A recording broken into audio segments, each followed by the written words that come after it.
ക്ഷേത്രത്തിലേക്കുള്ള കുളം. നല്ല അടിപൊളി കുളമാണ്.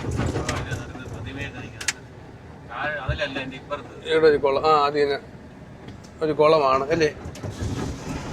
ആഹാ, അയ്യോ,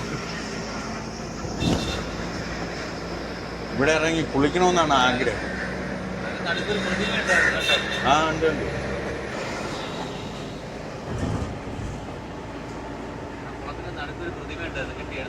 അത് ചെറുതായിട്ട് കിട്ടി. ഒത്തിരി ലോങ് ആയിരുന്നു അത്.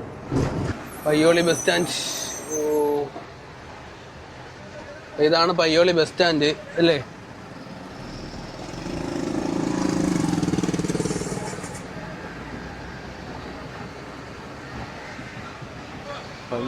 രാവിലെ മീൻ കച്ചവടമൊക്കെ തകർക്കുന്നുണ്ട്. വലിയ ഞണ്ടുകളൊക്കെ ഇരിക്കുന്നു കേട്ടോ. ഇന്ന് ഞായറാഴ്ച കച്ചവടം. Sunday holiday. അത് ശരി.